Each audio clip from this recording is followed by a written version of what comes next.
Welcome to the Church of Mabus radio show. It's Friday night. You listen to United Public Radio, 107.7 FM New Orleans.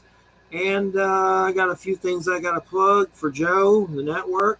First off, I got to plug Ozark Mountain UFO Conference, April 8th through the 10th, 2022, best western end of the Ozarks, Eureka Springs, Arkansas. And you can also pick up those DVDs and speakers and stuff afterwards. And basically, it's just a big, weird UFO thing. It's pretty interesting. Either way you want to look at it. Let's see. YouTube, UFO Paranormal Radio. That's the network, YouTube. And then also they have one, UFO Gods and Extraterrestrials. And then you can find us on UPN, RN, Twitch, or Twitter, iTunes, SoundCloud, or iHeart. We're waiting on Jay. He's having some tech issues. He'll show up. His cam wasn't working, so he'll be here eventually. But tonight's guest, looking forward to this, the return of Joe R. Lansdale. How you doing, Joe? Great to have you here. I'm doing good. Thank you for having me. Can you hear anything weird on my background? I have an AC on. I just want to make sure it's not too loud. I don't hear anything weird. Okay, good. No, I don't want to turn it off, but if I gotta, it is Florida. I usually ask Jay, but I don't know what the hell's going on with that. He'll be here shortly. Tech stuff happens, that's for sure. But it's so great to have you back. Thank you. The last time you were on, it was a Hap and Leonard novel and a lot of Weird West. And this time we got you back for Born for Trouble, The Further Adventures of Hap and Leonard. So. Correct. I've been reading you since elementary school. I'm 47. Oh, man. And I know, right? Depressing, right?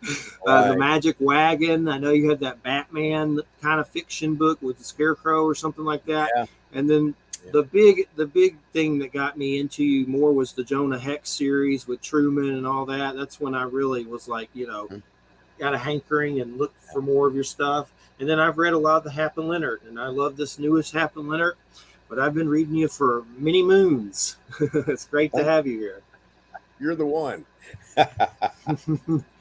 And so what can you tell us about this Hap and Leonard? Well, this one is a collection of, I guess you would call them novelettes, possibly novellas, depending on how liberal you are with what's a novella and what's a novelette. But they have never been collected before. They've been out there before in individual, anthologies and short novella books and things like that, but they've never been collected before.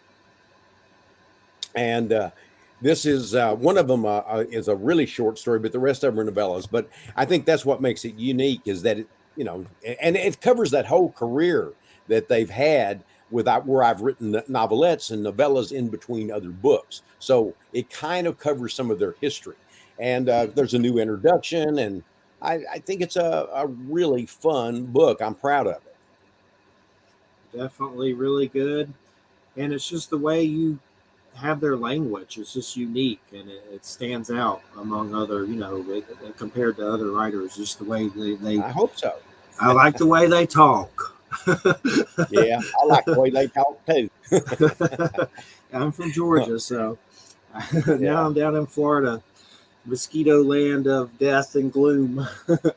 Yeah, but, well, East Texas is mosquito land too. It's much more tropical. It's got lots of trees and swamp. It's not like what people think of Texas.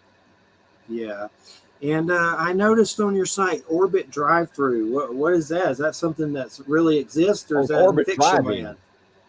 I wrote a novel called Drive-In.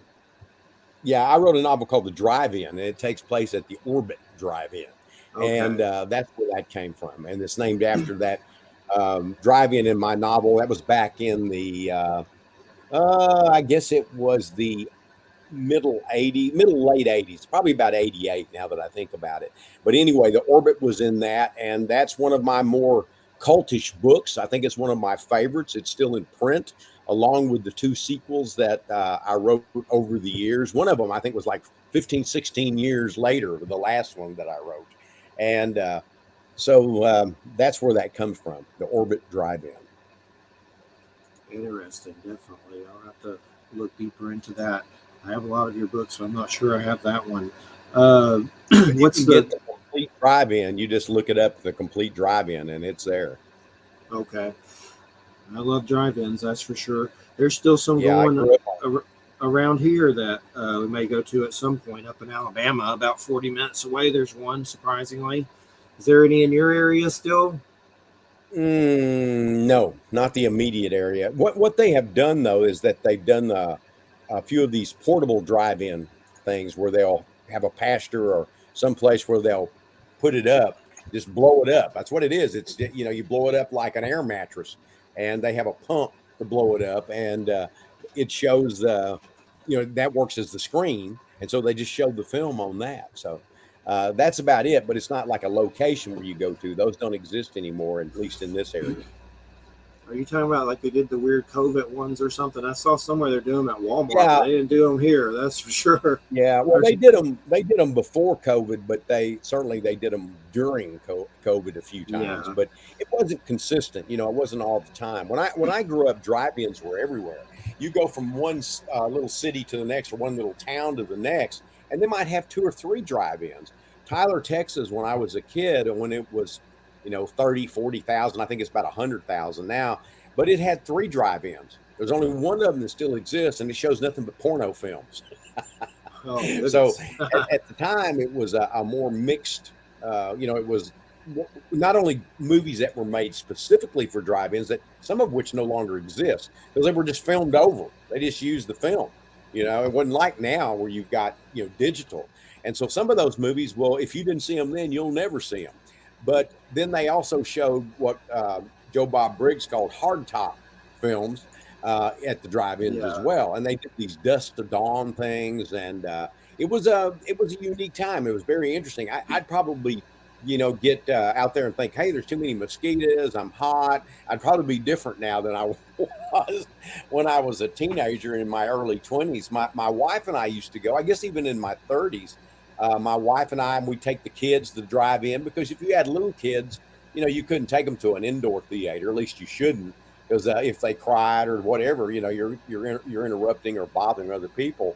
But drive-ins were pretty cool. I miss them, and I do miss that whole subculture that was more a part of them in the '60s and maybe the early '70s. Hang on a second, somebody's coming. I'll cut it off here. Okay.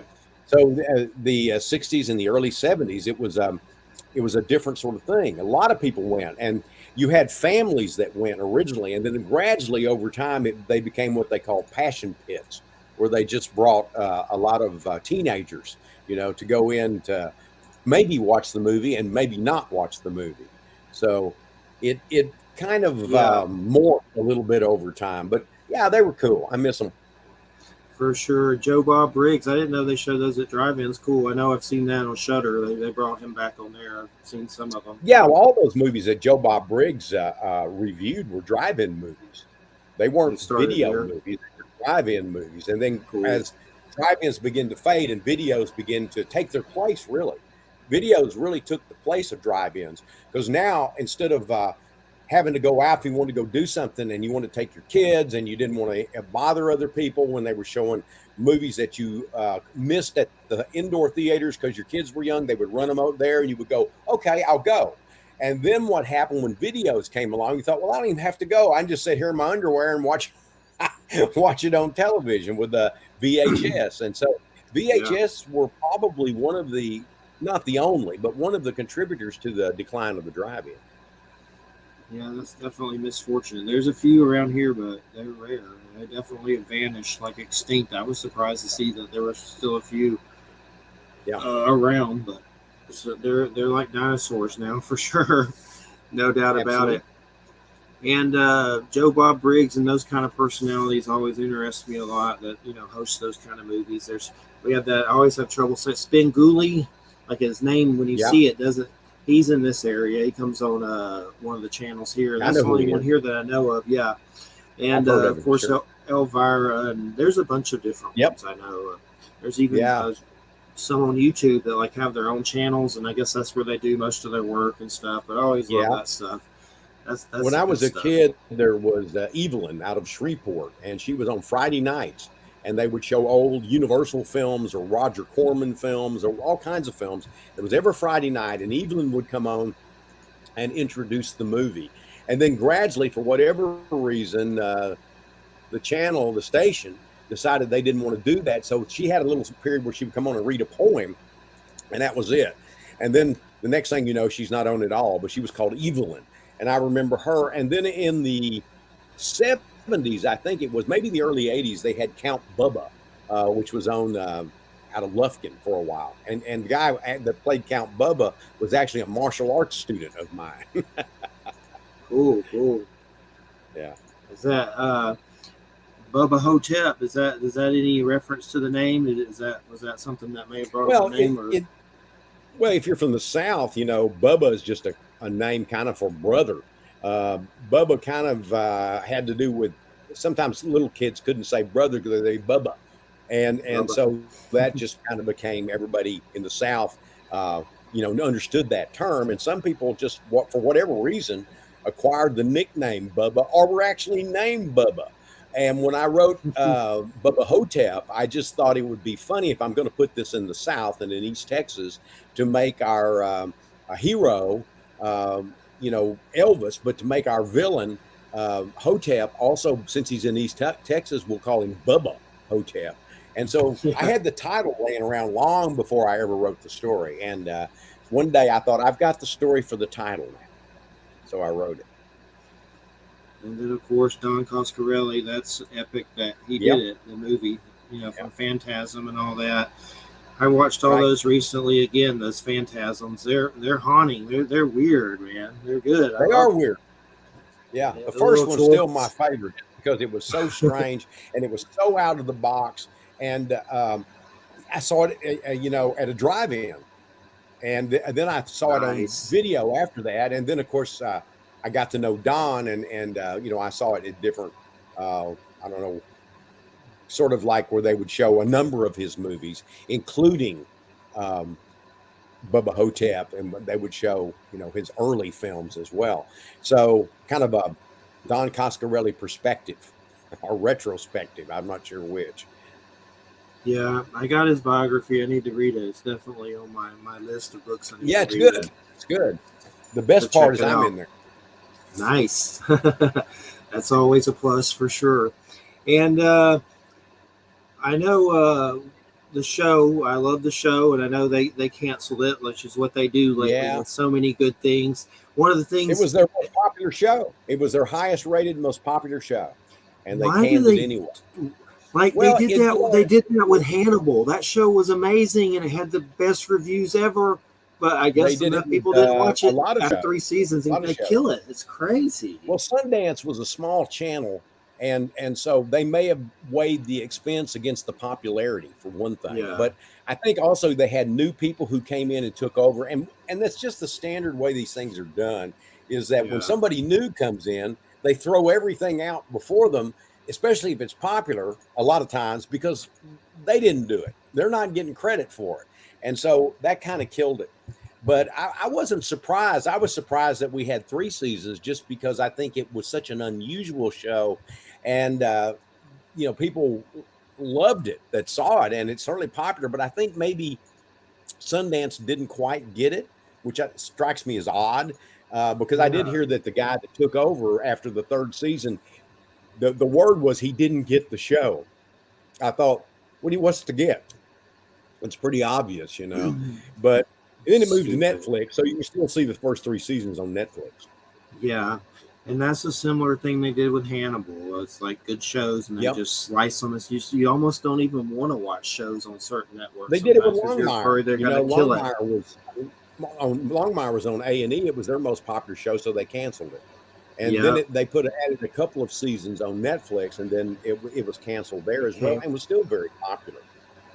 So it's hard to figure, and it bothers me if I start to watch a show, I'm reluctant until I know that everything is wrapped up.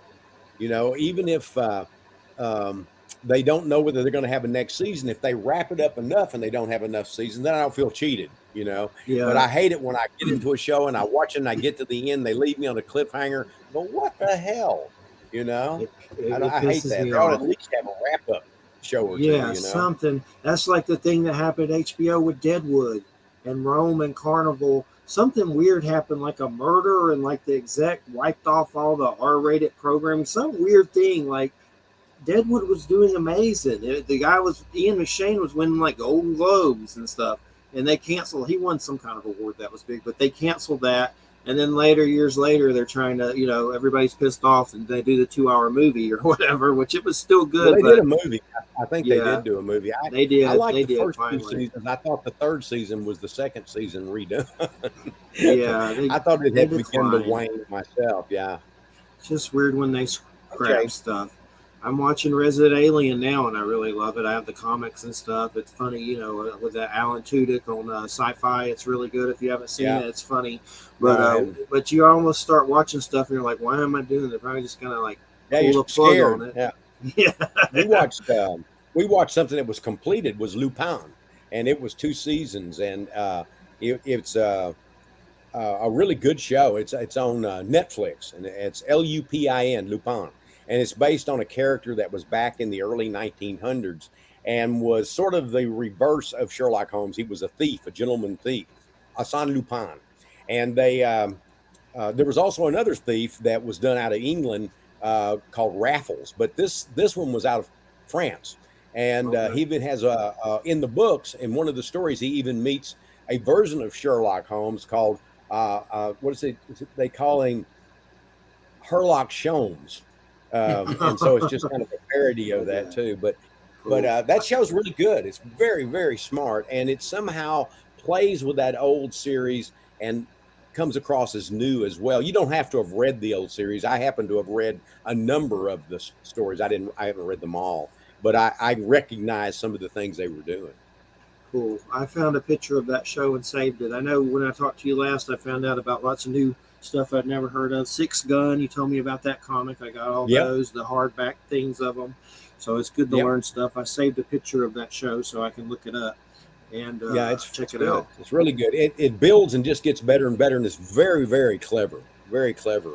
Cool. And usually I get annoyed with all the flashbacks and the flash forwards and stuff like this, but this one does it in such a way that it's really comfortable and easy to follow, and actually makes it more interesting. I think that after Pulp Fiction, everybody started telling stories that way, but not all stories need to be told that way, and this one did. It was very good.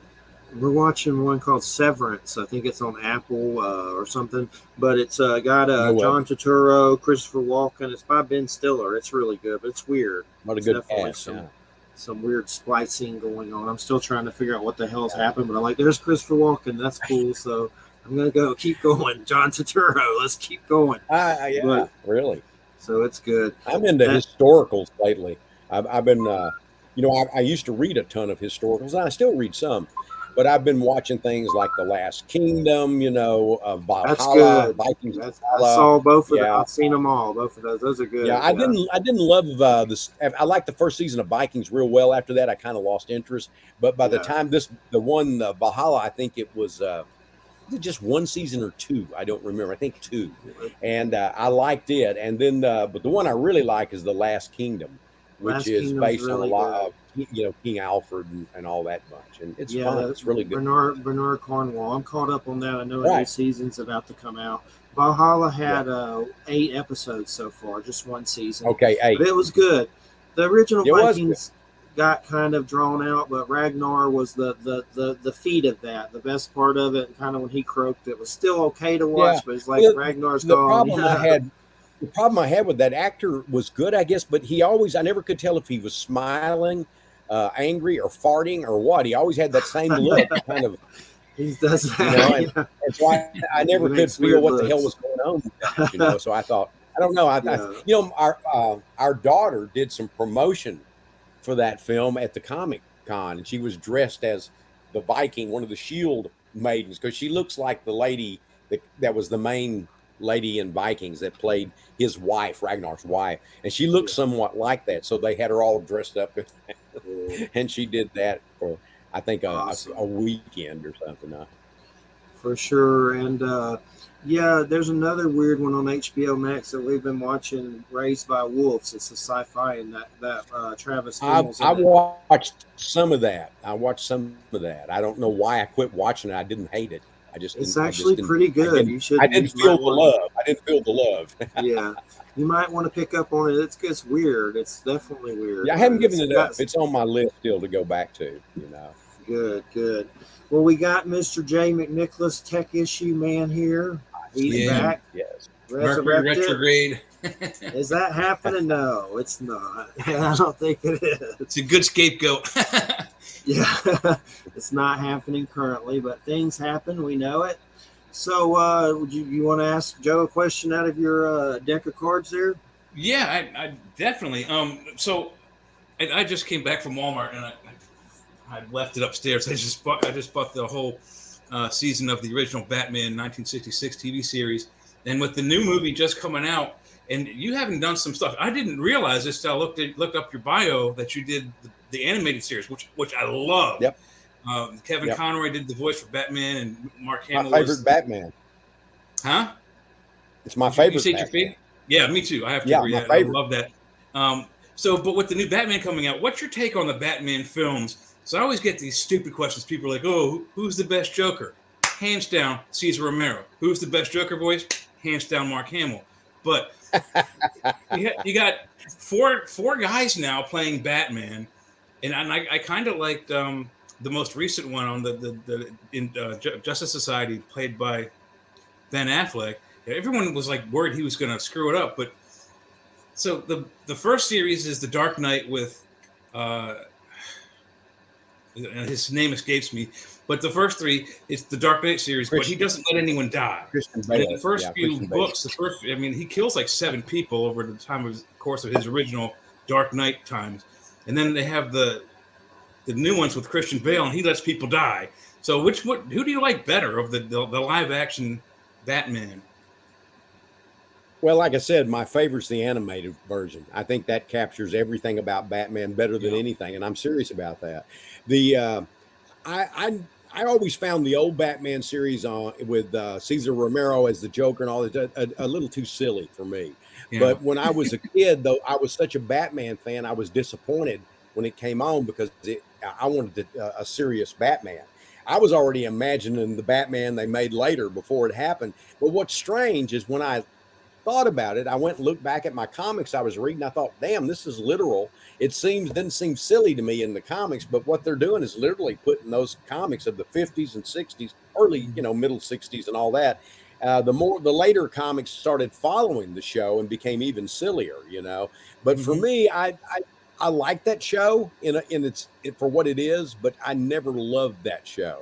I liked Michael Keaton, but I think Christian Bale's the best Batman so far because he captures most of the Batman feel that I have from reading Batman as it evolved in the 80s, But the truth is that they're all interesting.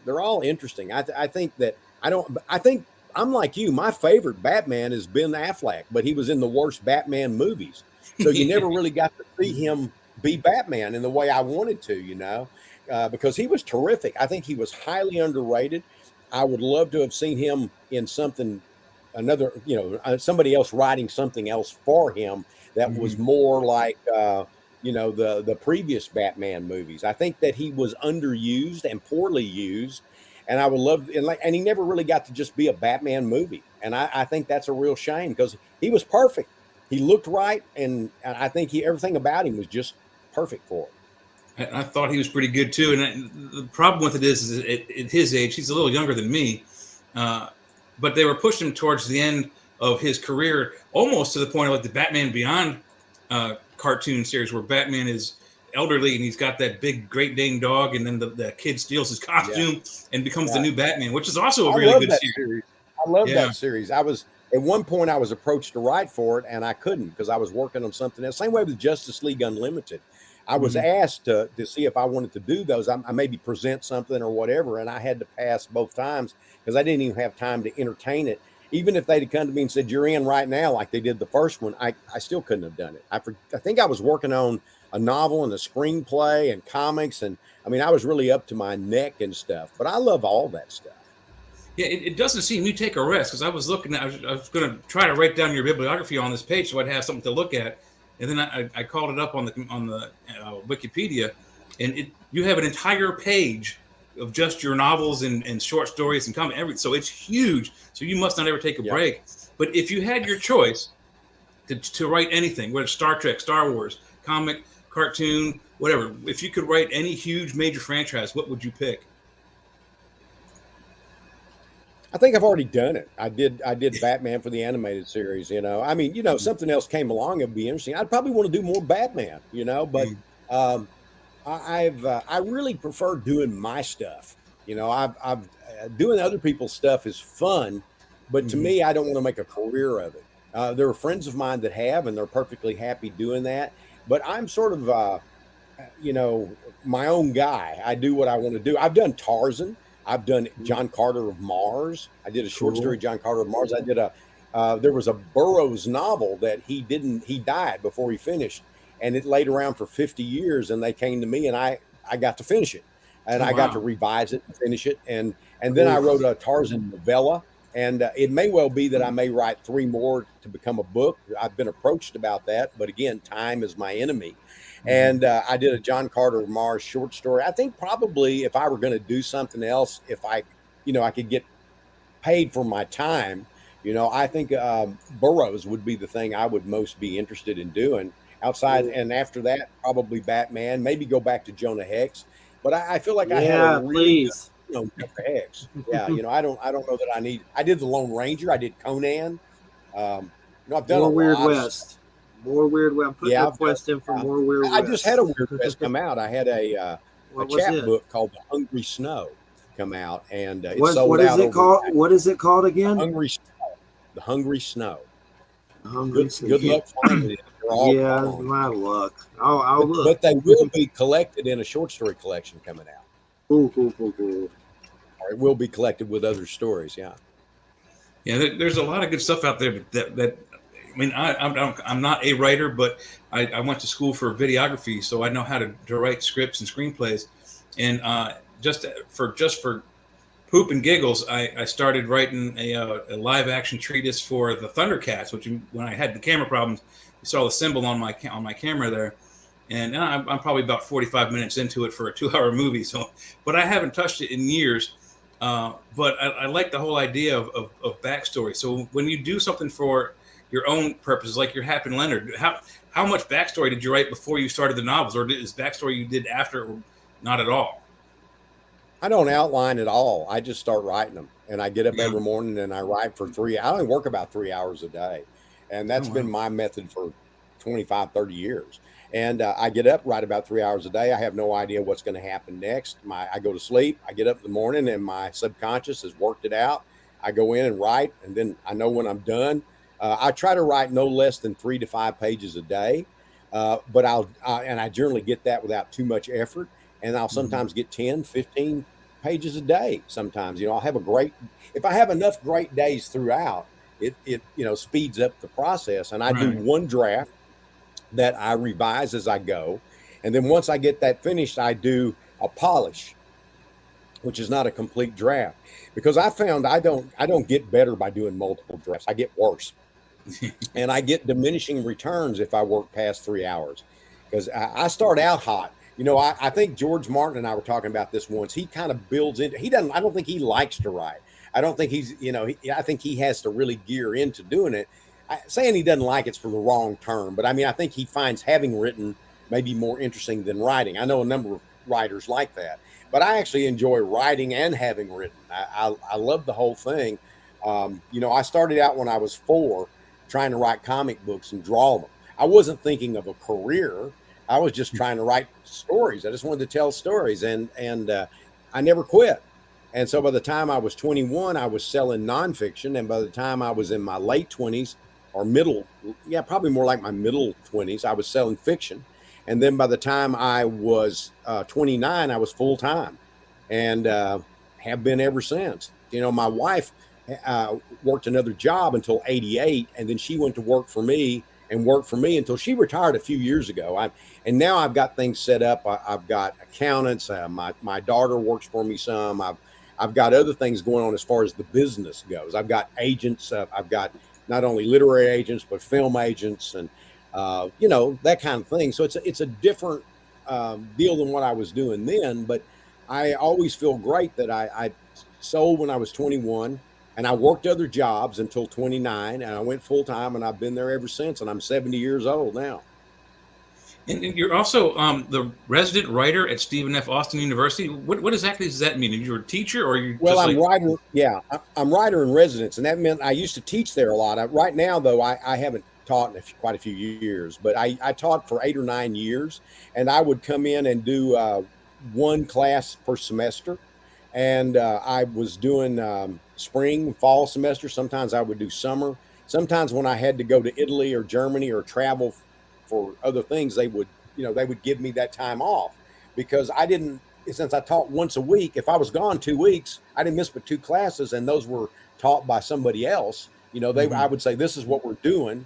But I did that for 8 or 9 years as an adjunct. But I taught graduate courses. I taught somewhat lower level courses.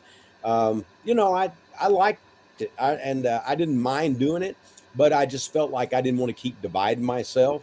I used to do lectures. I used to do readings. I did all this stuff, and still do from time to time.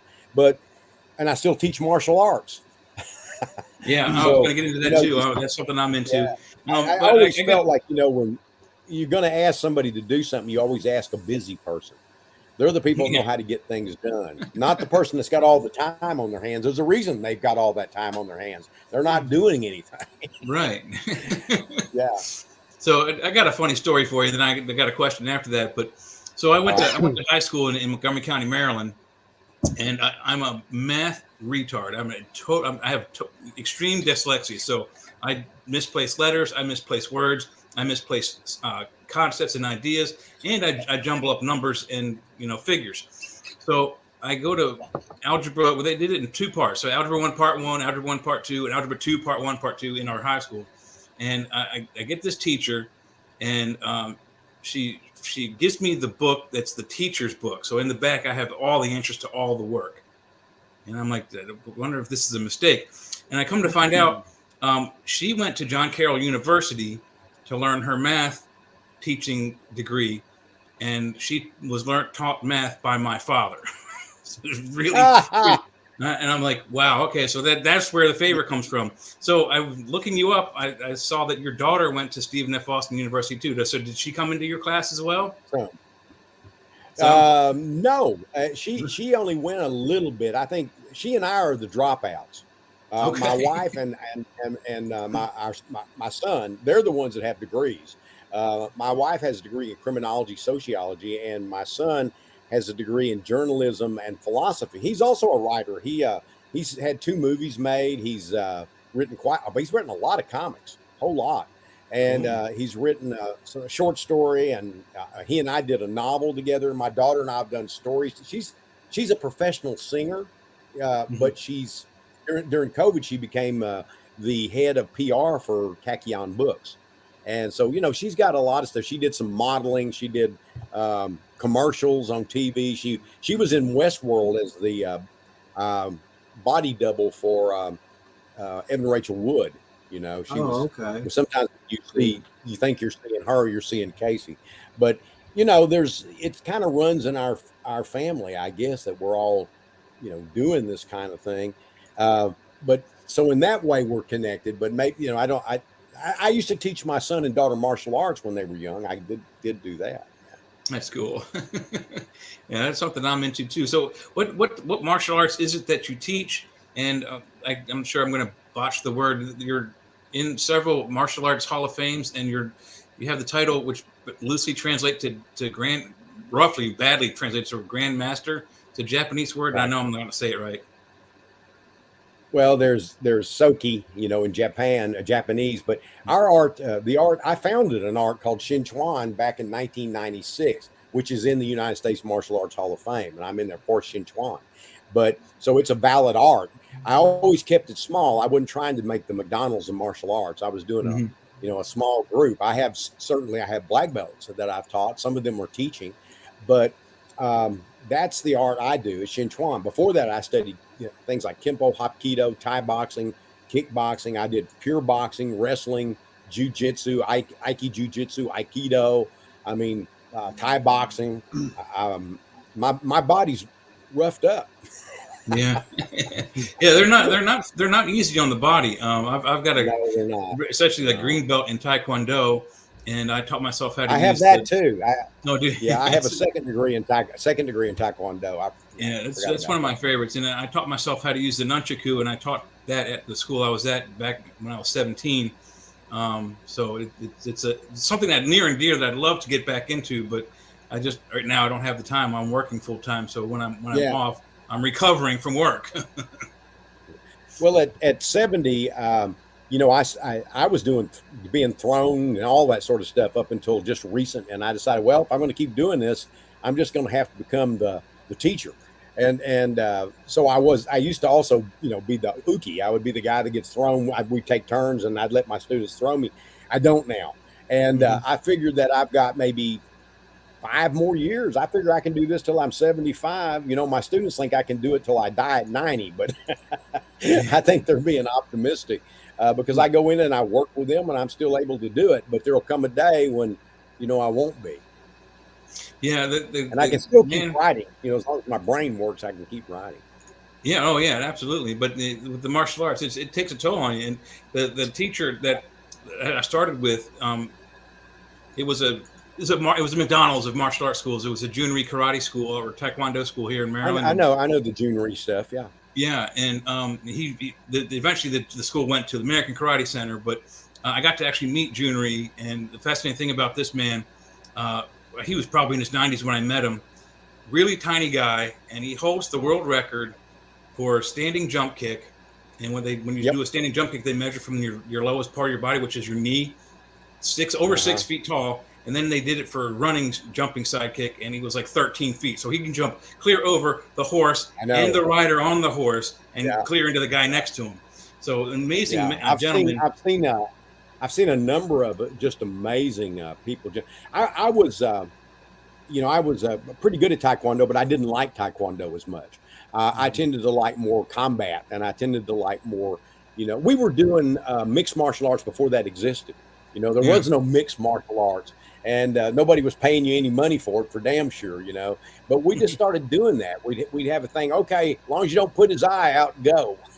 Right. And so we did a lot of that, and I'm glad I did. I mean, I think martial arts gave me most everything I have, including writing. Writing is my major love, and it was my first love. But martial arts gave me the confidence and the focus. And there's so many things in martial arts that you do that fit life. When you talk about balance, you're talking about balance of keeping your body balanced, upsetting their balance, whatever, but you're also talking about balance in your life. Mm-hmm. And I really believe those things. And there's a whole bunch of it. I hope to write a book on that before I finally, hang it up. But I really believe that if, and I'm not talking about just, your weekend warrior or the guy that goes to the, the strip mall. I'm talking about real deep study of martial arts that goes beyond the self-defense and gets into the philosophy of it. And by that, I don't even necessarily mean Buddhism or Zen, but the understanding of the connection between martial arts and how you think in life, how you live in life. It's important. It really is. Yeah, there's a lot of philosophies behind different types of styles.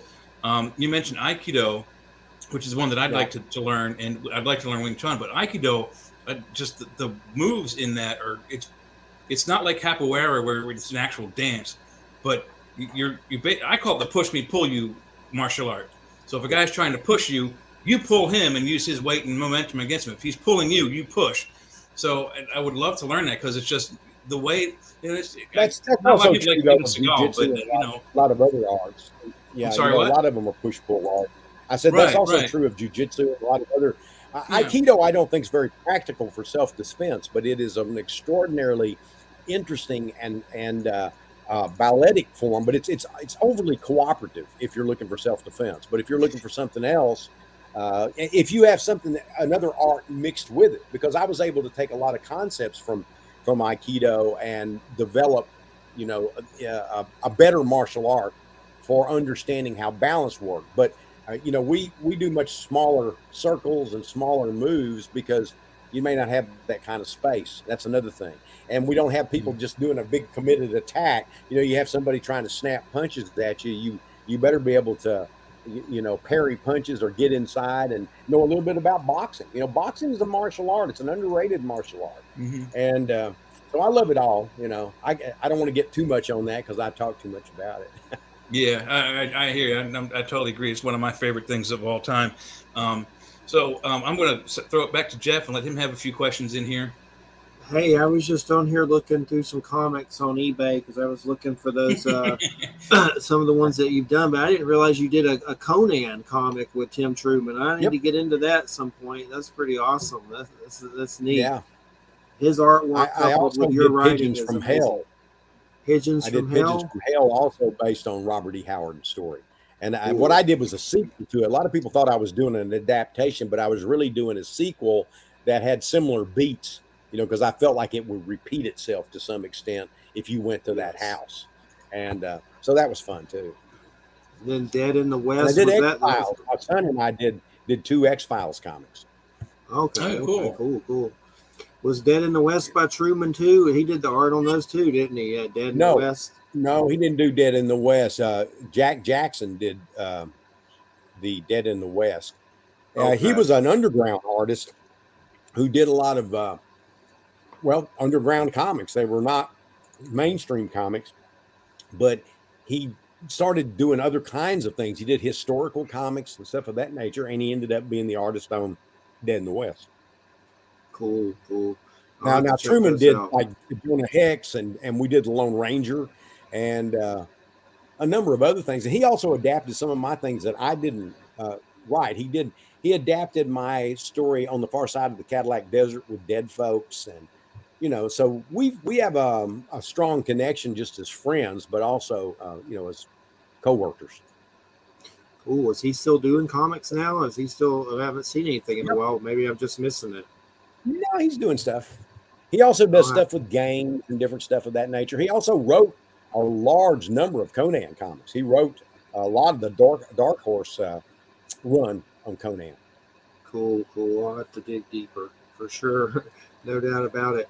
So, what have you been into lately as far as comics or books? I like to learn new stuff, titles and stuff that I may not have heard of from you. What have you been into lately?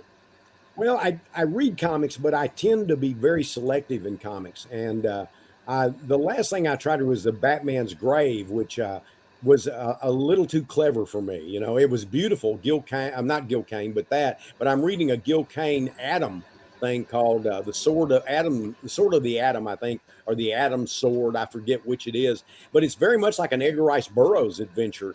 And it's he's in a miniature world and he's dealing with a miniature society, and it has a lot of sword fights and stuff like that. It's great fun. I started it last night and I'm about half through. It's all the collected, stories. Sword of the Atom, I think is what it's called. And it's a comic. And it's an older comic. It's an older comic, but I just now discovered it and I bought the collected version of it. I came across one of the issues and looked at it and thought, I want to read this. So I got it. But what I really love to read are the old collected DC comics. I'm very much more of a DC comic person than a Marvel. And so I like the old because they're kind of nostalgic and fun. And I like the sort of simplicity of them. And then I pick modern things when I've felt like they're going to be collected. I don't try to read all these individual issues anymore because they just go on forever. And then it's like you were talking about like Netflix. After a little while, I thought, oh, for God's sakes, when's this going to end, or is it going to end hanging? So I wait till they're collected, and then if something, strikes me, then I get it. Yeah. A graphic novel. And do you have a lot of comics? Do you like issues? And I do. I have and stuff? I don't have as many as I once did. I got rid of a lot of them. I sold some. I gave some away. I gave a ton away to some kids and different things like that. But I have the ones I care about. I like I have the old Tarzan, comics, and from a variety of different publishers, DC, Marvel, and then the old collected newspaper strips and things like that. I have a lot of the old Batman, Superman, a lot of, like I said a while ago, a lot of the DC,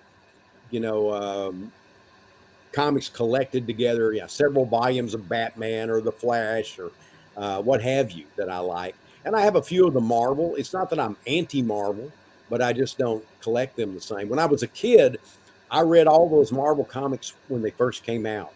And that's creepy to think about, but I read the first Spider-Man, the first X-Man, the first Iron Man, first Thor, all that, had them all. The usual story, your mom gets rid of your comics and now they're worth money.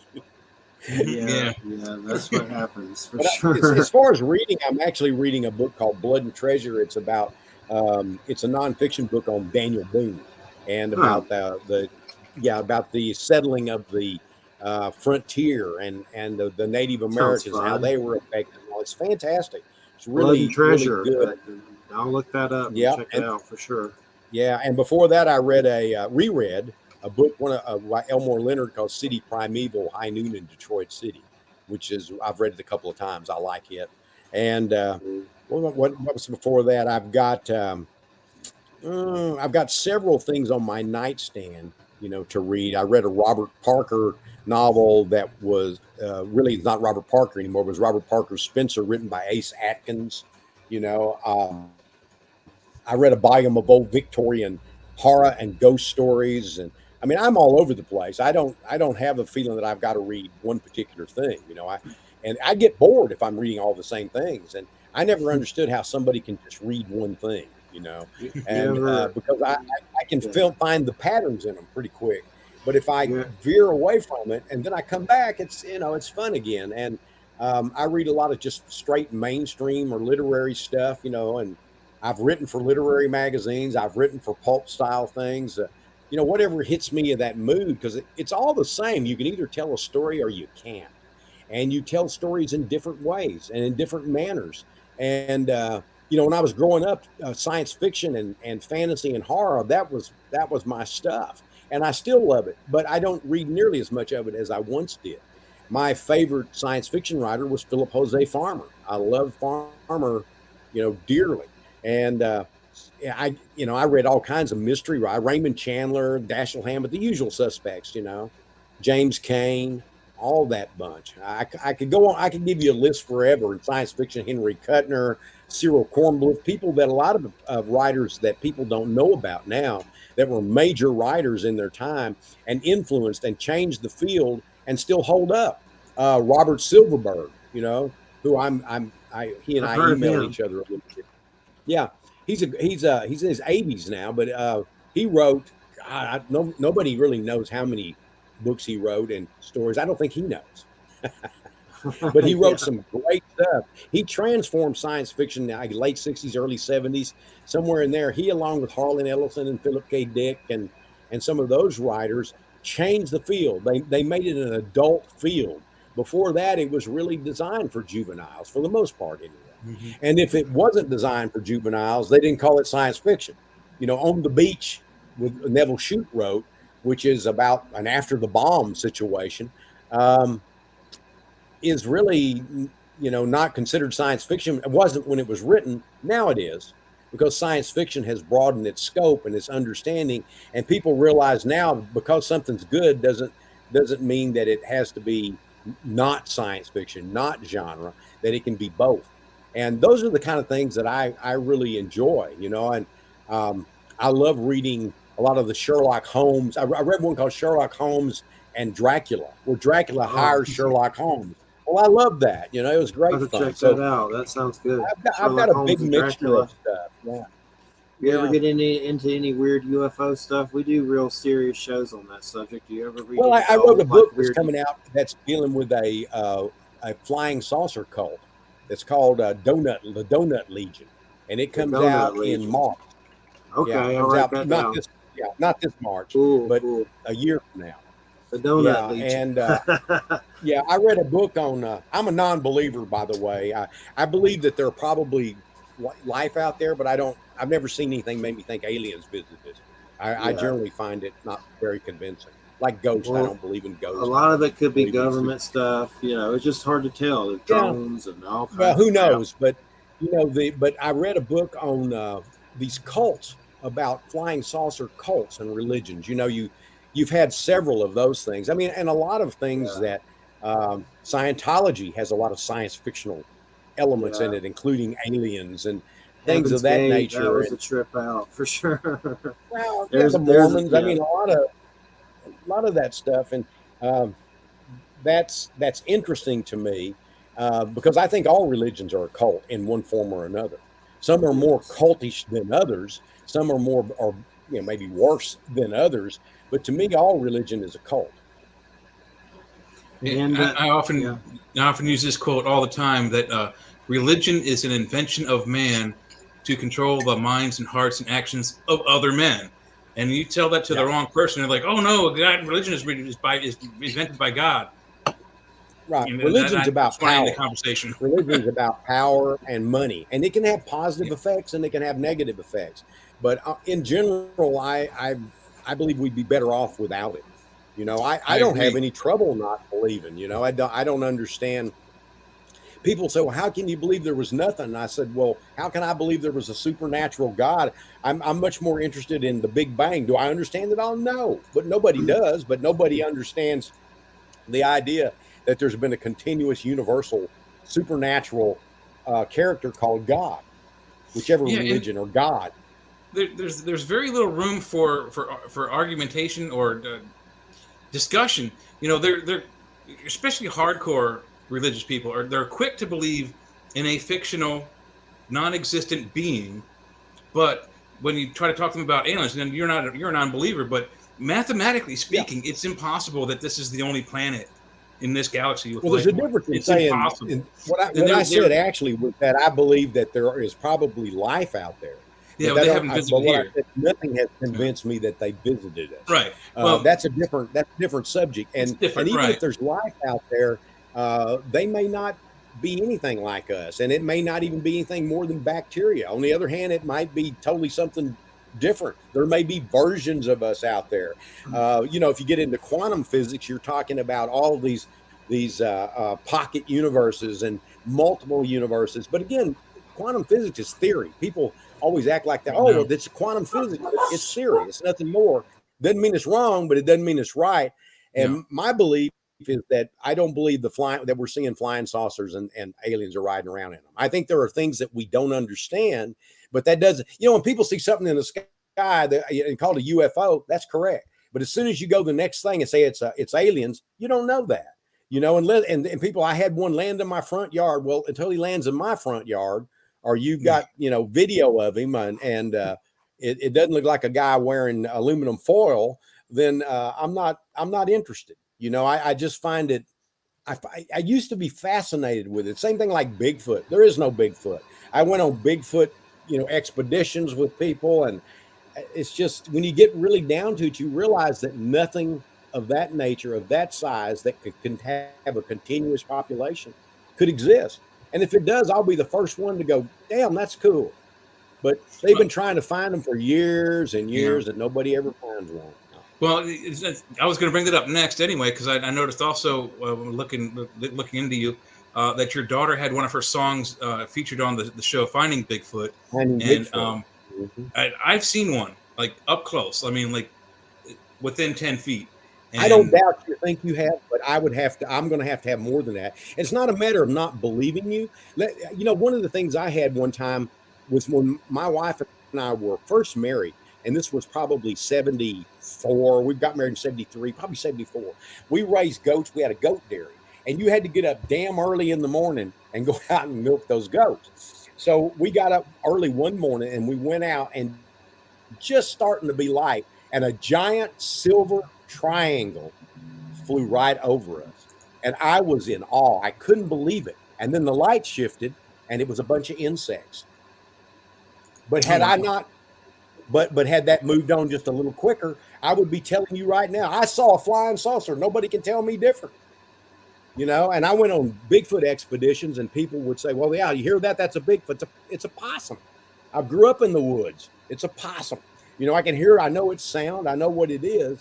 And I think people have seen things they think, but I also think there's this. This is one of the fascinating things, is that I was reading some research on this, and I don't know how validated it is or anything, but I liked it. And it says, how the eye sends a message to the brain. I saw this. But sometimes they've discovered the brain sends a message to the eye, which they think may explain a lot of ghosts and sightings and things, because it's just as real, because your eye is seeing in the same way that I'm looking at you right now. But it's not coming from here. Absolutely. It's coming from, And so the brain itself is a remarkably weird thing. Now, is there Bigfoot out there? Might be. But I'm just saying apocryphal stories aren't going to get it. Even coming from my, my best buddies, if my mom said I saw a Bigfoot, I go, where? Where is it? To me, apocryphal stories may be sincere, but they're not proof. And that's what we're talking about, is proof. And if somebody finds one, but look how long they've looked. East Texas is supposed to be covered with them, but East Texas has lots of woods, but it's broken up. And I won't accept any supernatural beliefs for Bigfoot. As soon as you start that, I'm done. Yeah. But the idea that we have Gigantica Pithecus, is that what it was? Gigantopithecus or Australopithecus? There you go. Yeah. Australopithecus was smaller. They were not. There was Australoafricanus. There was different ones. I was an anthropology major when I was in school before I just quit. But the thing is that it doesn't matter how long people discuss theories and things like that. Until you have one, you've got nothing. And I had the body, and yet it's disappeared. Somebody stole it. Mm-hmm. And my daughter was on finding Bigfoot. She's not a Bigfoot believer either, but she had a great time. They asked me to be on it once, and I said, "No, man, I'll pass." But they had her on it, and she loved it. She loved those guys, and some of them were sincere. Some of the producers were probably no more a bigger believer than I am. They didn't necessarily believe in it, but she really enjoyed her time on there, and it was fun seeing her on there singing to Bigfoot in the woods. But there's things I want to believe, but there aren't things that I've been convinced to believe. I started out believing all stuff. Bigfoot is a caveman ghost. Well, what? A caveman ghost. Until we get one, we won't know for sure. But I don't know if you're familiar with the rods. There was all these videos coming out in the 90s and 2000s. So these rods, and I am. I learned how to use video cameras. I know how they record imagery, and everyone's like, "Oh, they're rods. They're real. They're not. It's an insect." Now the way video is collected, you have makes a streak. Right. If you got two fields, if you got I filmed numbers, it just elongates the bug. So it looks like that bug now has 4, 6, 8, 12 wings and is 5 inches long, 12 inches long, a foot long.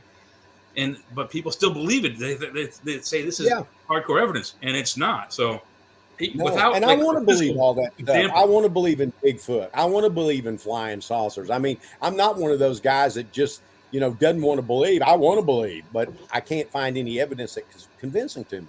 And it's always somebody saw it or I saw it, but where's the evidence? I have one of my cousins is a big Bigfoot hunter. He's Jim Lansdale. He's part of the Louisiana, East Texas group that, but he had a show on TV too called Killing Bigfoot.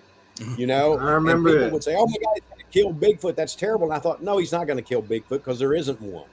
And they're not going to find Bigfoot either. They did 11, 12 seasons. And all you got's apocryphal stories. And did you hear that? And so I just got to have more than that, Yeah, it's like religion. It's faith. Some people have faith, and I don't have faith. I got to have more than that. I got to have proof.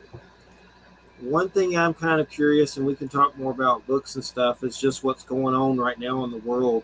And I know they just stripped Putin of his black belt, which I'm seeing all this stuff in some of the right-wing news, and I'm not on either side. I was for Bernie. And but I mean, to be for our government on any level, even through a politician, it's like kind of being for Ted Bundy at this point, is the way it feels like to me. But as far as what's going on right now, it's terrifying. And, the big thing that's really bothering me is I see in some of the right-wing news outlets, they're trying to make Putin like he's a hero or something, like he's battling deep state in Ukraine, and they're like trying to prop him up like Hitler or something. But I know I saw the black belt thing about them stripping him of that. But I mean, it's definitely. Well, they stripped him of an honorary Taekwondo black belt. I think he has a black belt in judo. That's real. And then he had an honorary one.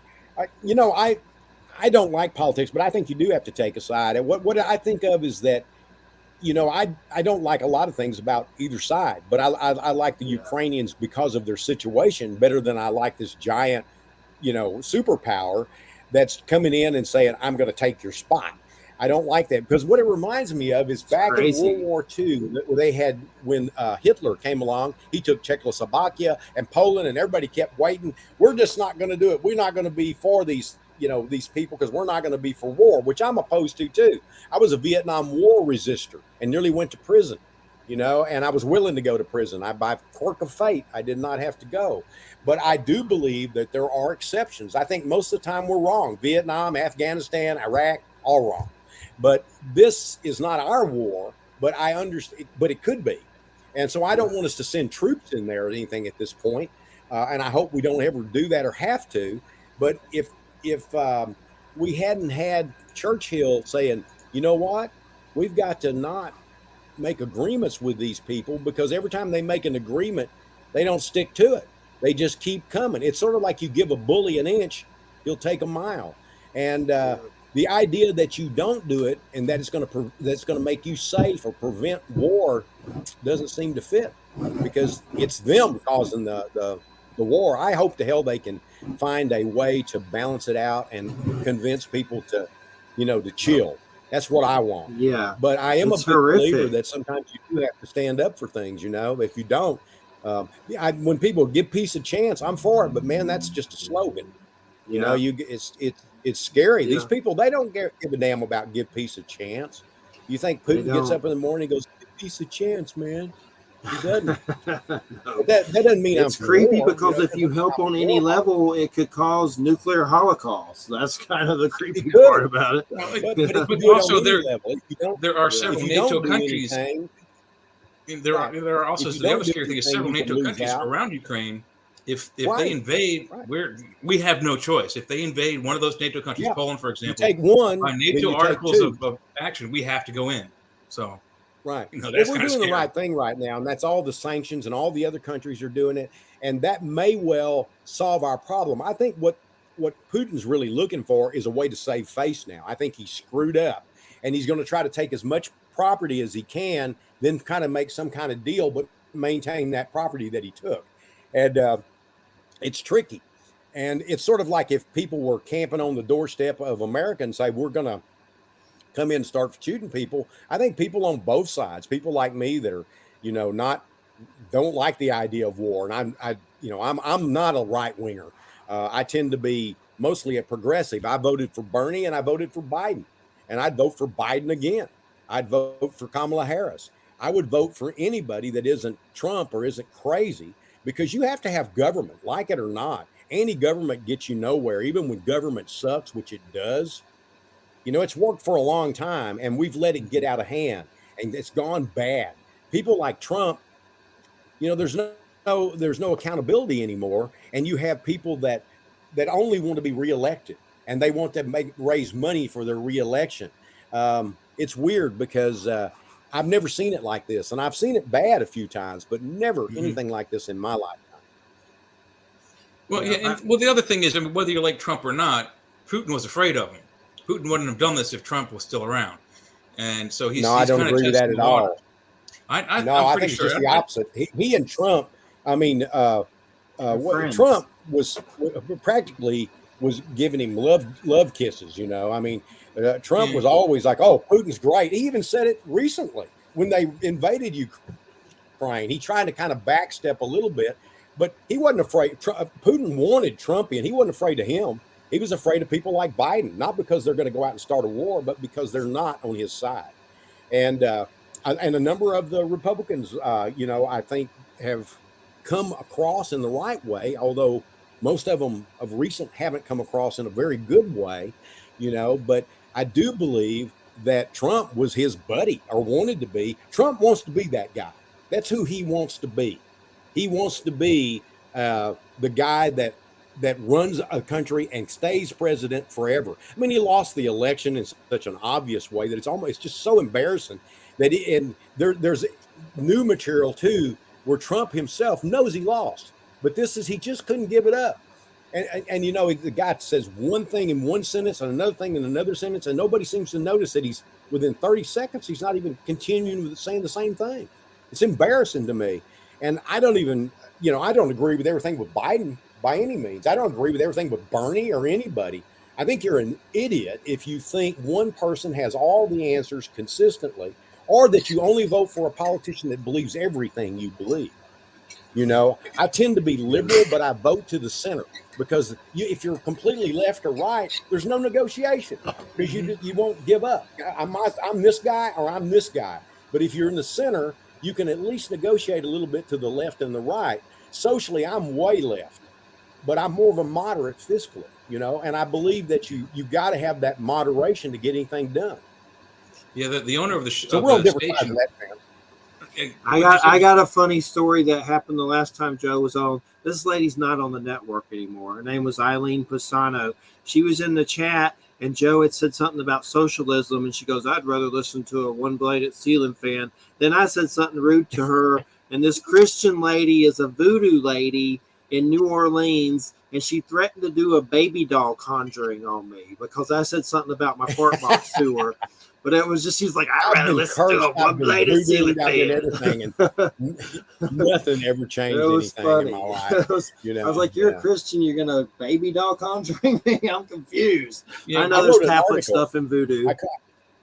And what you said about being middle Joe is really good. Yeah. What was the article, Joe? What?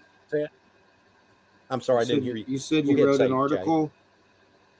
Oh, I'm just going to say I wrote an article, Miracles Ain't What They Used to Be. It really pissed a lot of people off, but I can live with that, you know, because generally, I have people on both sides of the fence that are buddies of mine or good friends of mine.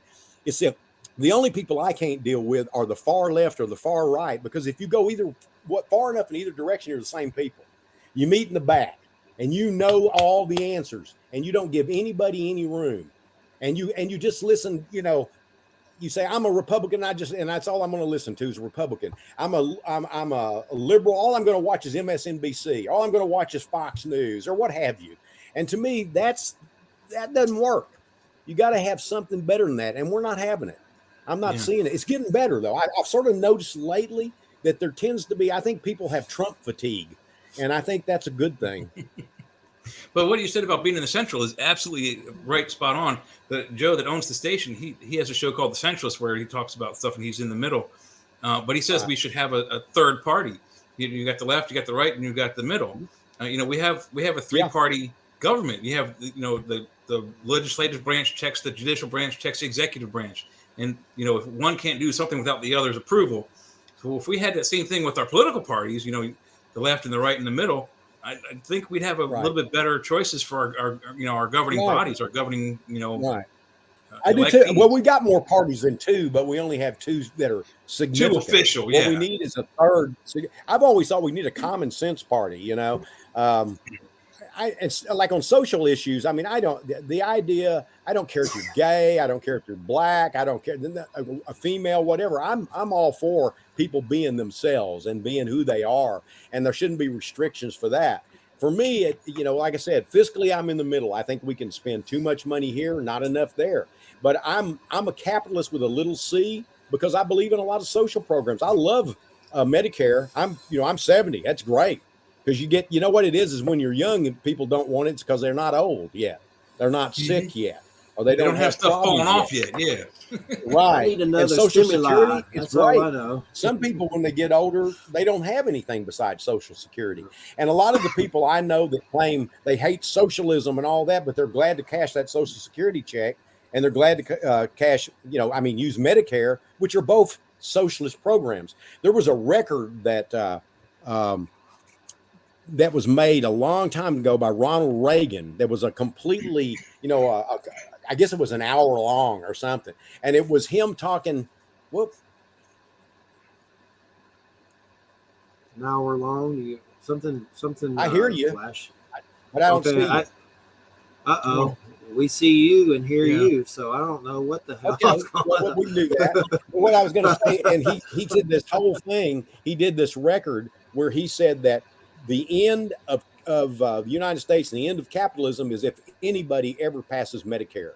Now, you have Republicans going, "Don't touch my Medicare," and not realizing that it's a government, it's a government issued idea. Yeah, for you sure. See if I can get back with you. I don't know what happened there. Well, that's weird. We're still okay. If you can't see us, it's okay. We see you. Collapsed the window or something.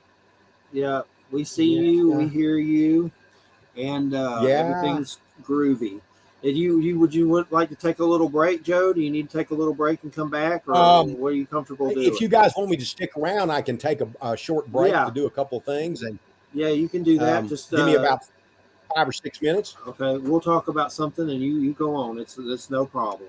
Okay, I'll be right back. All righty, and I'll see if maybe I can reconnect when I get. It's okay if you don't mess with it. You might mess it up. It's okay. You're blessed if you can't see us.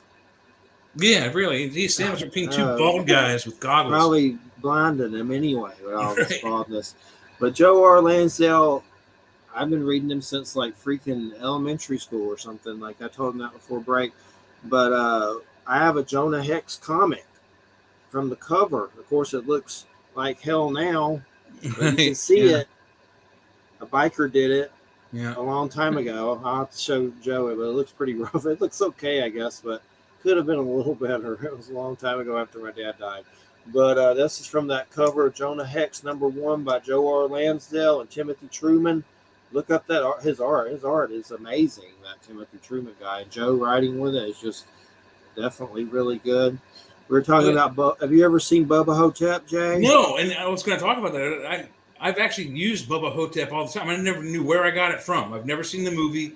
Didn't know it was Joe R. Lansdale wrote it. And I saw it in my head, Bubba Hotep. But now I know where I got it from. Joe wrote the book about it, and Don Coscarelli, Phantasm, did the movie. Yep. The guy that did Phantasm. All is well. You said the guy that did Phantasm. Did Bubba Hotep, the movie. Wow. I saw Phantasm. That was pretty.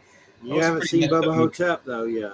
Yeah. You haven't seen Bubba Hotep yet? No, I haven't. I'm going to have to look that one up. You should find it. Bruce Campbell's Elvis. Oh, really? I love Bruce Campbell. There's a mummy that likes to suck souls out of your rumpus. It gets dropped off like this ancient mummy. He's Bubba Hotep. Some kind of Bubba Hotep. There's a mummy in it. He's the creature.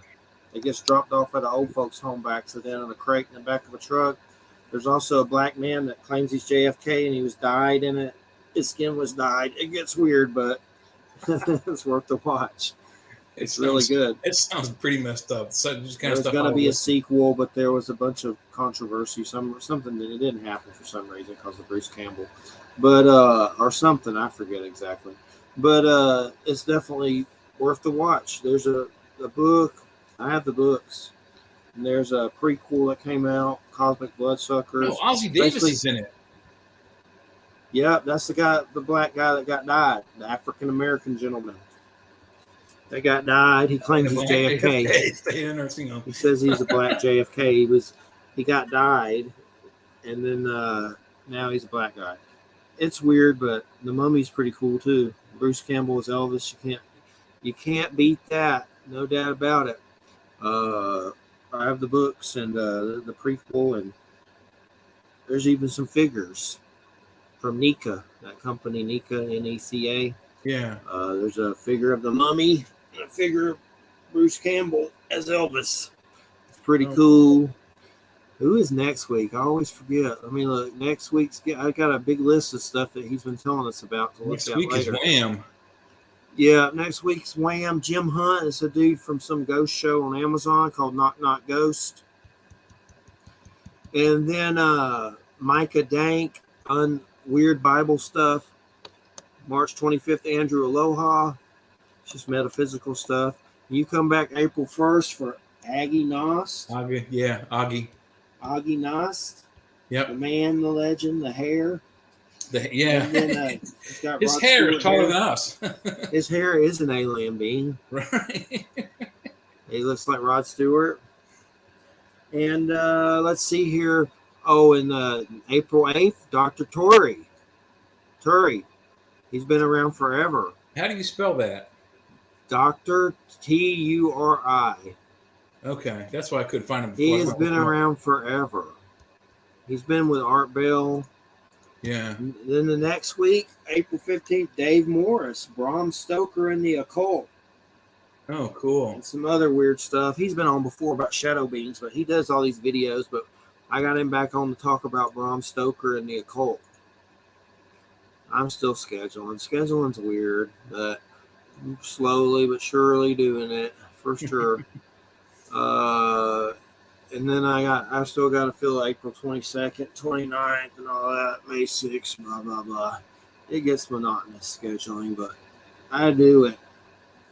Sometimes it's like a divine force helps me schedule because it gets so weird. Been doing it for so long. Nice to have someone do it for us, but Yeah. We can't afford that.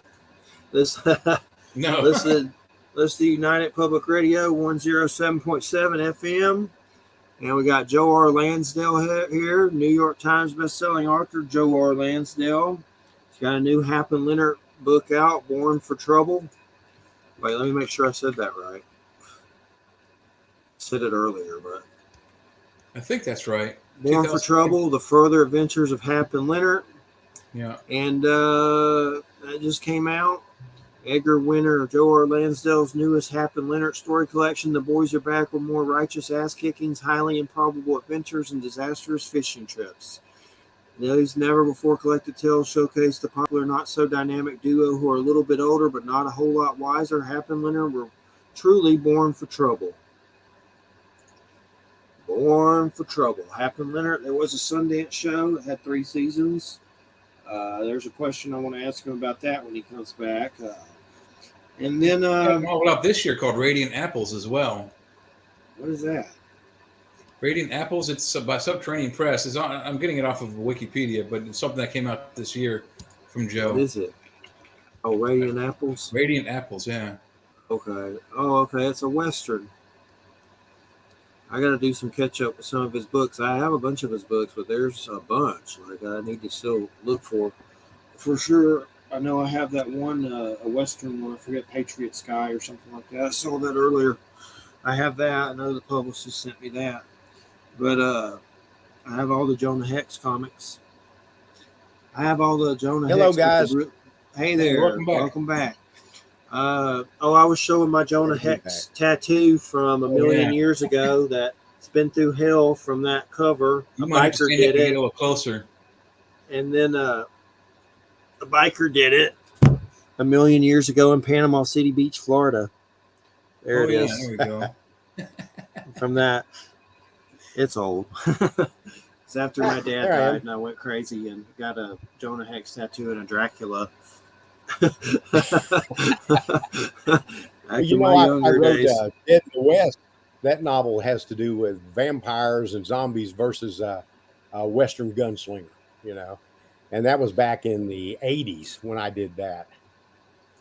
Dead in the West. That's a good one for sure. It was optioned a lot of time for film, and it was eventually bought completely by a French producer who never made it. Paid me a lot of money. And I was like surprised at how much money I got off of that thing. It was optioned 11 times. I wrote it in the original. I'm embarrassed to say I wrote the original screenplay in one day, or a little bit longer than that. I started writing about 3 a night. This was this was before I had quit my job. Before I had just gone full time. I take it back. I had just gone full time. But I started about 3 at night because for some reason that was the only time I could get started on it. And I finished it by 5 the next afternoon. So it's a little longer than that. But I pulled the last page out of a typewriter. And I did it on a typewriter, And my brother had a connection to some film people. And they took it and they wanted it. Then that folded. Then over the years, and Don Coscarelli and Bruce were going to do it at one point. And over the years, it just... option. I think I got 11 options. And then the French producer just bought the whole thing out. And I thought, well, he's going to make it. No, he didn't make it. Ridley Scott did the same thing with The Big Blow. He paid me a tremendous amount of money for a screenplay and optioned it for years. David Lynch had it before that for several years. And then they bought it. And I made a ton of money, but they never made the film. And it's been different scripts attached later besides mine. There have been different directors attached, and no one ever gets anywhere with it. Yeah, I know. Development hell. Dead in the West was a novel, but you got paid. That's what matters with that, for sure. But I wish they would have made them. But Dead in the West was a novel, but is that two separate things? Because there's a Dark Horse comic too, right? So it's two separate things. That's right? Based on the novel. Okay, that's based on the novel. What happened is I originally wrote a version of the novel that was serialized, and it was kind of a rough version. I was still learning to kind of get my stuff together then. I was about, just gone full time, and I rewrote it as a screenplay, and the screenplay was better. And so then I wrote the screenplay into a novel, which was better yet. And then it was made into comics. From time to time, there's interest in redoing those comics, and I think that's going to happen. I think that'll happen again. The book's still in print, and it's in print as Dead Man's Road because it contains other novellas with it about the same character. Okay. But Dead Man's Road. Dead Man's Road. Novella. So that is Dead in the West. Included in that. Yeah, Dead in the West is the novel version, and they're short novel, and then the rest of them are novellas. So and then there's new stories about him. The Hungry Snow is about him. That's a weird Western. And so that will eventually be collected too. I think there are 2 other stories about him. And I also wrote a big historical Western that's not weird called The Thicket, which Peter Dinklage was going to do for about 8 years. But eventually, after COVID stopped it a couple of times, he bailed on it, But I got paid again, some, not much. And then Paradise Sky is a epic Western about black cowboys in the West, based on all the research I had done for years. I remember when I tried to sell it in the 80s, they said, well, black people don't read and white people don't want to read about black people. And I thought, whoa. And so then in the 90s, I tried to sell it again, and they said, we don't know who our audience would be. So they were a little more politically correct, I guess. Yeah. And then in the 2000s, when I was at Holland, Little Brown, they said, yeah, it sounds like a great idea. And I went on to write a few stories and novellas about the same character. But those are straight Westerns, those 2. Magic Wagon, somewhere in between. It's got a little bit of a fantasy element, but you can read it either way, Is Hungry Snow about the Jebediah guy, or is it a different Weird West? It's the same dude from Dead Man's Road? Same guy. Cool. And you know what I did do? I think when I wrote one of the stories for Weird Tales, I called him a different name. I gave him a different last name, borrowed it from one of the pen name Westerns I had written, and I didn't realize it till other people started pointing it out. So when it was reprinted, I corrected. So have you come across any more Weird West from anybody else? I know you told me about Six Gun. Is there anything else that's going on your radar? Oh, I've read a few here and there, and I've liked some, but nothing really jumps out. My son who wrote, he was a co-writer on The Pale Door, which is a weird Western. And I was a producer on that, and that was done about 2 years ago, I guess, maybe a little longer than that. And you can see it on Shudder. It was on, I think it might have been on Prime originally or something. And it's on my list. But now it's on Shudder. If you have the Shudder channel, you can sure do. Yeah, it's called The Pale Door, and it's not perfect, but it isn't bad either. It's interesting. It has great people. It has people from Hap and Leonard. Bill Sage comes to mind, immediately, and it was a fun shoot. I was on the set for it a little bit, so I liked watching that. There's one movie I haven't seen it yet. Ghosts of the Ozarks. It's supposed to be a Weird West movie that came out with David Arquette and stuff, but I haven't seen it yet. Oh, it says Tim Blake Nelson's in it too. I didn't know that. The dude from Oh Brother, Where Art Thou? I like him a lot. Yeah, there's a good one. Did you see that one? What was that? Yeah. Oh Henry? Well, Old Henry. Yeah. Which one? There was a movie with Tim Blake Nelson called Old Henry. It's called Old Henry. Oh, not Old Henry the writer, but Old Henry. No, but it's on my list. Have you seen The Ballad of Buster Scruggs? Sure have. I like that a lot. Yeah. Watch Old Henry. That's pretty good. Got a series of short stories. Some of them, right. There's one of the stories was a Jack London story, and there were like 2 or 3 stories that they had borrowed and adapted. And then the Buster Scruggs one was a real cool one. I liked it a lot. I saw the Macbeth movie with Denzel Washington from one of the Coen brothers. It's worth the watch, but that Shakespeare stuff will do a I want to see that. I haven't seen it. Definitely. Was it trying good? to keep up with it. Yeah, it's good. It's really good. It's just keeping up with the Shakespeare stuff. That's hard for me. Oh. They get deep with it for sure. I love Shakespeare. Like, what the hell's happening? That's pretty much me. What the hell's going on? I don't know. I love Shakespeare. The only time when we were in London one time, we went to, where Shakespeare was born and grew up, and where he performed a lot of his plays, and not the London, but what is the place called? It's I'm having a blank here, but anyway, we saw a play that they did there, Romeo and Juliet, and yet it was done by English speakers, and it was done the old English, Romeo and Juliet. I couldn't understand half of it if I didn't already know the play. The accents killed it for me, so it was interesting. Romeo and Juliet is one of my least favorite plays by Shakespeare, which a lot of people love. It's one of those things I loved when I was 18 and found it kind of not so lovable when I got older. But my favorites are Macbeth and Hamlet and, some of the Julius Caesar. I like that one a lot. And some of the poetry, Yeah, it's good. It's just figuring out what's going on. I know I've seen some of the movies. Titus, that was crazy. That with Anthony Hopkins and all that. Titus Andronicus, yeah. That was really I never read that play or seen it. I don't know that one. Did you ever see the DiCaprio Romeo and Juliet? I didn't like it, but I'll tell you what, it was interesting because they updated it, and they put it in modern times or modern at that time. And I didn't care. It is unusual. Yeah, has a good soundtrack. And another one I liked was The Tempest. Did you ever see Forbidden Planet? Yes. The old science fiction film. Yes. That's The Tempest. That kind of makes it cool. Okay. If you've read The Tempest and you go, oh, okay, I get it, I see it. So it's fun in that respect, It's one of Leslie Nielsen's first movies. Yep, that's right. Yep. That's right. He was the hero, as I recall. Yes. He was like second in command of the ship. But, he was a serious actor. He wasn't a comedian until later. No, he wasn't funny back then yet. Yeah. No, not at all. He played a kind of stiff ass most of the time. He was kind of the straight-laced kind of character actor. And in that one, he was a major actor because it was a science fiction film.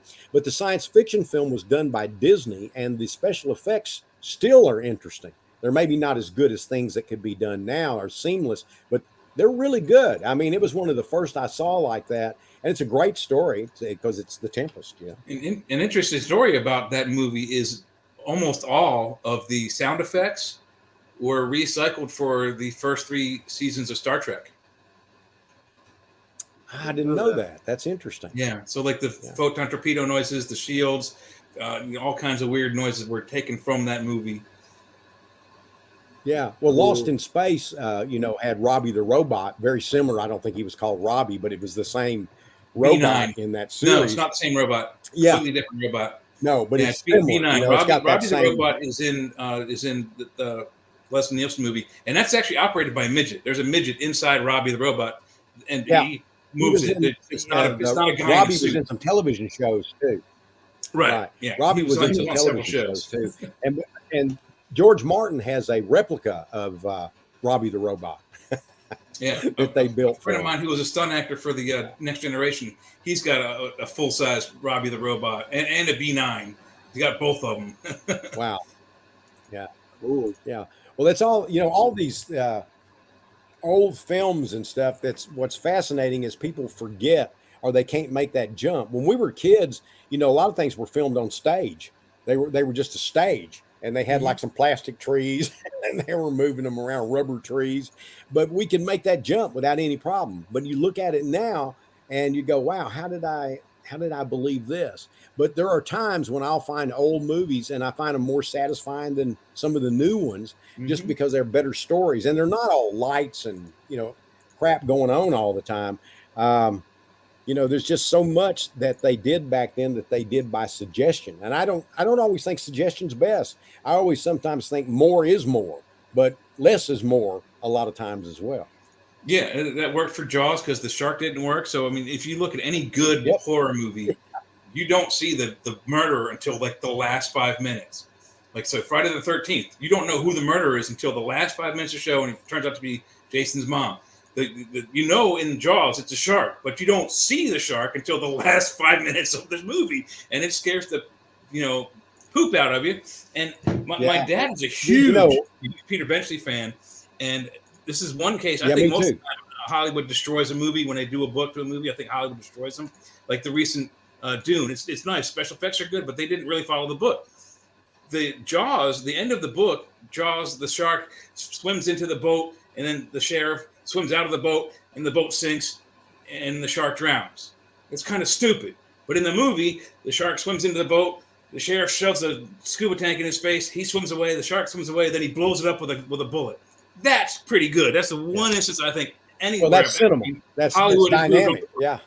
I think so. I think Benchley felt the same way. I think that he felt that there were, I actually like the book better, but I actually agree with you on some of those things, is that it's a marginal for me because I think the film is just wonderful. I think it's one of the great suspense films.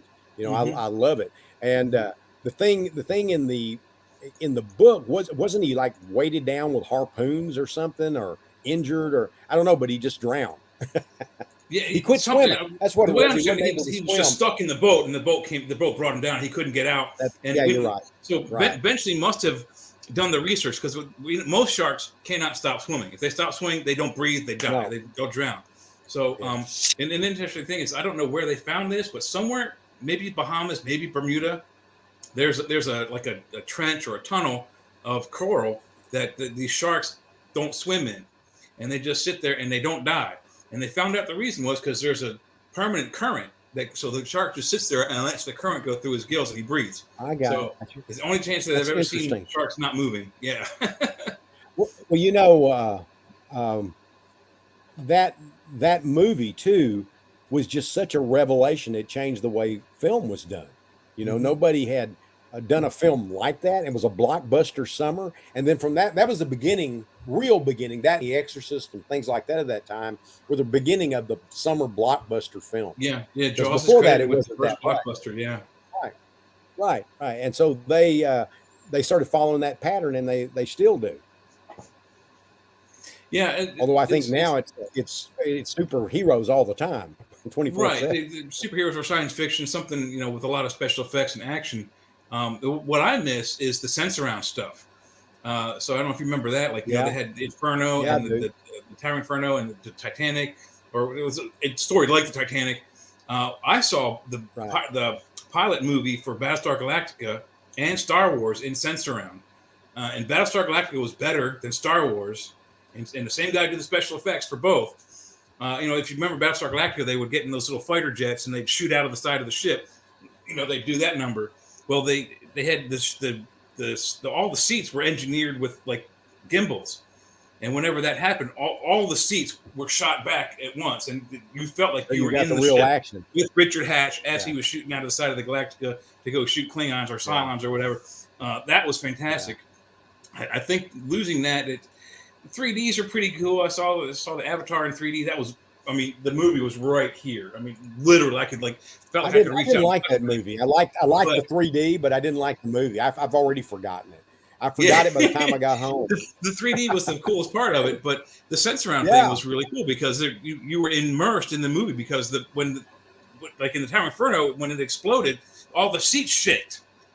So it would shake the whole audience. So you felt like you were in the tower coming down. Is this like the remake or the original?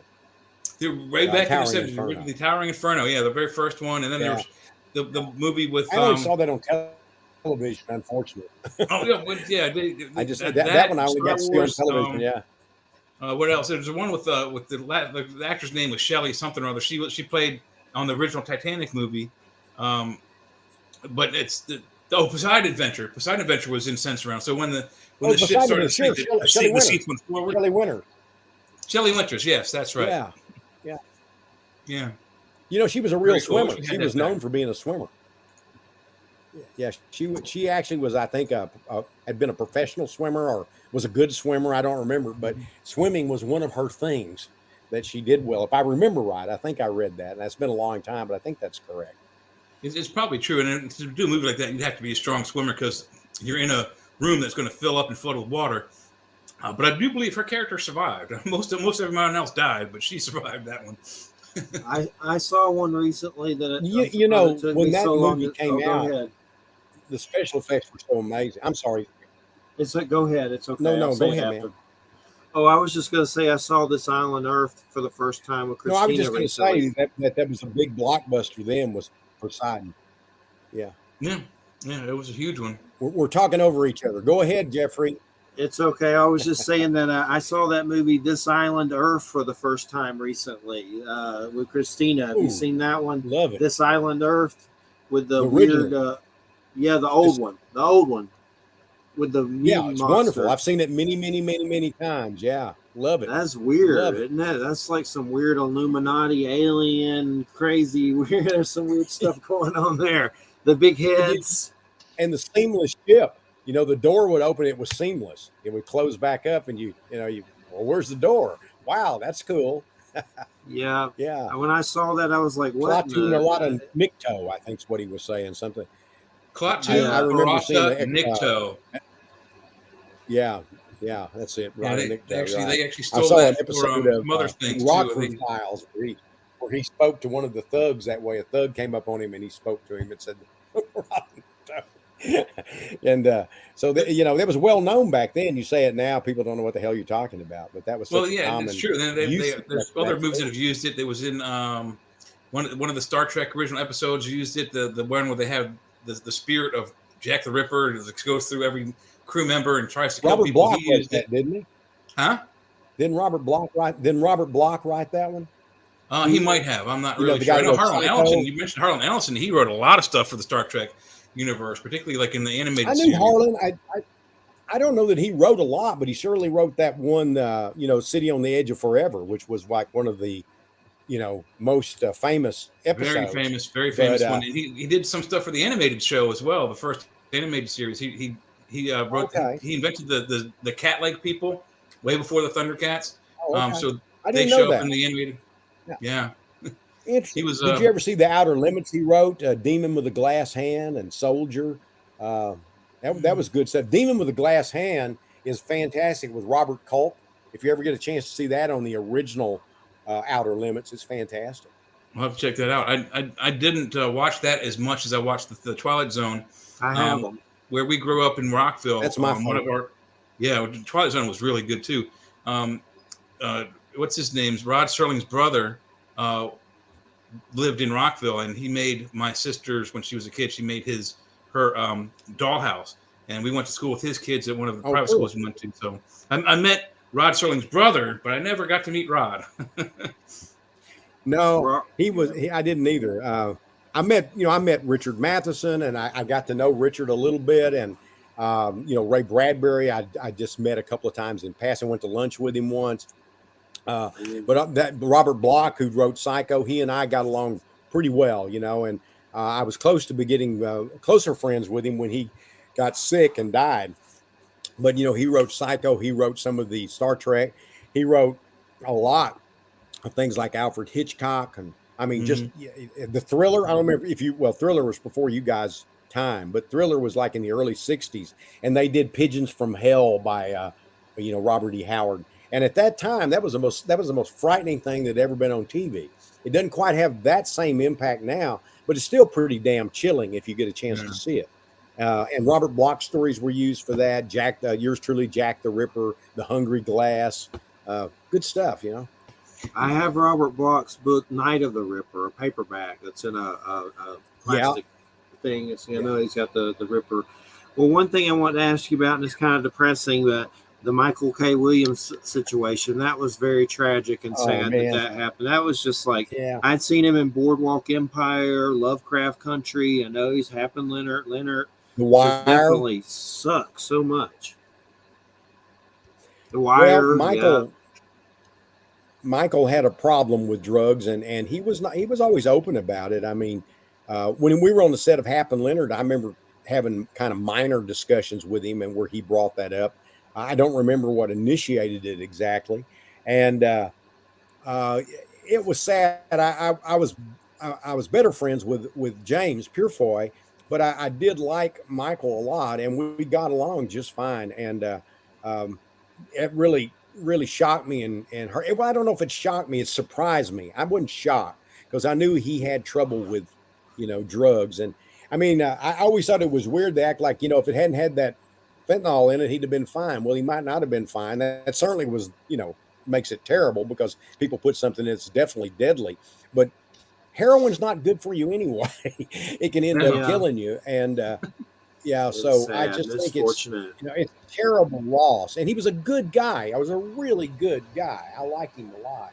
I think that he had his quirks, but they were interesting quirks. Definitely. He's a great actor.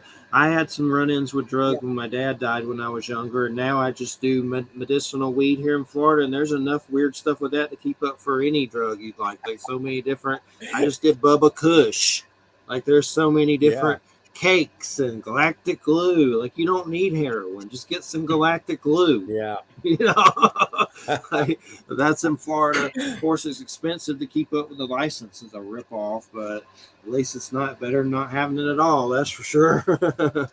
But Joe, it's we got about 5 minutes. It's been an absolute pleasure having you on. It's always great to have you on, and I've admired your works for many moons, and thank you so much for coming on. I really enjoyed it.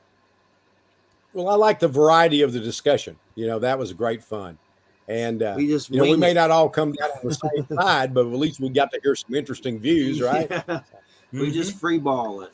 That's right. But your site's joerlansdale.com. And on Twitter as well. And also I have a fan page. Yeah. Okay. There's a Facebook page, but I don't really use that, and I never set it up. But to have the fan page, I think you had to have that. But I've never been on it, but maybe once, and I did it by accident. So there's people that say, friend me. Well, I don't friend anybody because my fan page doesn't do that. So I never look at that. So you've got a fan page, and then your personal page would have I think 55 friends on it. Yeah, right. 55 friends, because I don't ever do anybody, But the fan page is, I don't know, 20, 30,000 or something. Then the Twitter business, I have no idea what that is. I do Twitter pretty often, but I don't really know much about it. Yeah, I hardly use it. It's there for promotion and sometimes to contact friends, but I'm kind of, and I've got the site www.joerlansdale.com. So if you get interested, there's where you can find it. Check it out and go through his libraries. A lot of good ones, a lot of Weird West. I just found some more comics, Bizarre Hands, that I didn't know about. Check those out too on eBay. Yeah. So those are adapted from my book. I have a book called By Bizarre Hands, a collection of short stories, but Dark Horse did them from that, and then Avatar did them, and they borrowed some stories from other things. But I didn't adapt any of those. My son actually adapted. So he started comics when he was, I bet he wasn't even 12, 13 years old or something when he did the first one or two. And then he and his sister and I wrote a story that was made into a Creep Show episode. And we wrote that when they were 8 and 12. They were 8 and 12, and we worked on it together. And then it was made into a Creep Show episode a couple of years What's ago. his name so I can look up his comics? What's his first name? Keith. Okay, I'll check it out. Lansdale. Yeah, and you might look up The Pale Door if you want to check out that Weird Western. I have it on my list on Shudder for sure. I'll check it out. It's a mixed bag, but it's what with the mixed bag, all right. But what's good in the bag is pretty good. Yeah, I'll check it out. All right. Well, we appreciate it so much. Thanks, Joe, and definitely loved it. Thanks. Yep. Thanks. Thank you, guys. All right, everybody. You're listening to United Public Radio 107.7 FM New Orleans. That was Joe R. Lansdale. He's been around for many moons and hung out with Michael K. Williams on the set of Hap and Leonard and James Purefoy. And Michael K. Williams, I know, was in that Lovecraft Country and Boardwalk Empire, The Wire, too. I forgot about that. That was probably one of his first things that he was in. I still need to watch The Wire. It's supposed to be really good. A lot of weird undercover drug drama show, but that's a very popular show that did really good on HBO. And then, of course, Hap and Leonard, and definitely a great guest. And I already forgot who's coming on next week. I have bad memory. Yeah, bad memory. I've forgotten. Jim Hunt, that's right. Micah Dank, and then Andrew Aloha, then Augie Noss, Dr. Torrey, and Dave Morris coming up. So let's see. That's what's going on. There's a new show on HBO Max that's funny called Our Flag is Death, and it's a funny pirate show. It's about a guy. It's about Takiti Wakiti, that New Zealand dude that did the Thor movies and What We Do in the Shadows and all that. It's called Our Flag is Death. I saw an ad for it when I was looking at HBO Max this afternoon, but I didn't click on it. So, yeah, there's 3 episodes up. They're only 30 minutes apiece, but it's funny. It's got, I think that Hodor dude's in it from Game of Thrones. Hodor, hold the door. Hodor. But he's in it. Still watching Raised by Wolves. I think I might be a little behind on that. I'll have to double check. But all right, everybody. Thanks, Jay. Thanks, Joe.